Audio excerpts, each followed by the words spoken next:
Tanks and missiles paraded across Red Square last May for the first time since the Soviet collapse in 1991. But Russian Defense Minister Anatoly Serdyukov recently said 90% of Russia's military technology is outdated.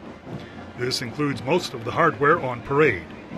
On March 17th, President Dmitri Medvedev unveiled an ambitious rearmament plan to modernize Russia's military. The primary task is the enhancement of troop combat readiness, not the usual enhancement, but rather qualitative enhancement, above all through the strategic nuclear forces. Mr. Medvedev says Russian security is threatened by NATO expansion, local crises, and international terrorism. He adds the conflict against Georgia last August revealed flaws in Russia's conventional forces as well. Independent Russian military analyst Viktor Litovkin explains. We lack combat support system rather than firing units. What is a combat support system? It is drones, precision weapons, reconnaissance, navigation, communication, and surveillance systems. In this field, we are far behind the modern civilized world. President Medvedev says Russia will devote considerable resources to develop and purchase new weapons, despite a tight national budget affected by the declining price of Russian oil exports. But independent military analyst Pavel Fedynsky notes that Russia may not only lack the money, but also the industrial capacity for large-scale rearmament. Most likely, they will need to buy technologies and components in the West, as well as entire weapons systems. But it's impossible to do that if they continue to envision a conflict with the West. Military observers say the Kremlin rearmament program is designed in part to offset dissatisfaction in the ranks, with a Kremlin plan to downsize Russia's armed forces.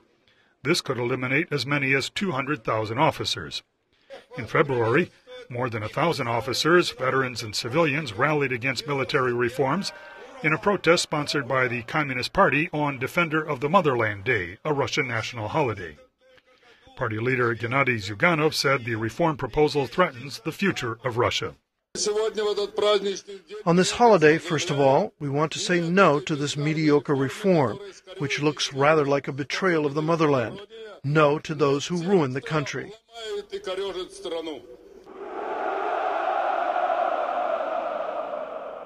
Analysts say the armed forces and its supporters are a political constituency that the Kremlin cannot afford to ignore. But Pavel Fedynsky says Russia cannot afford large-scale rearmament either, and that Russian authorities have not reconciled this contradiction. There is no consensus in society or among the elites on what they really want to do. In general, everyone agrees rearmament is necessary, but how and what? With the West or against the West? Or should we buy in the West because our industry cannot do it? Or should we try to manage on our own?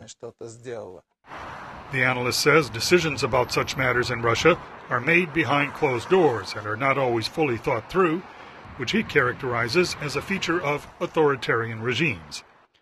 President Medvedev says some military units have already been modernized, and he expects large-scale Army and Navy rearmament to begin in 2011. Peter Fedynsky, VOA News, Moscow.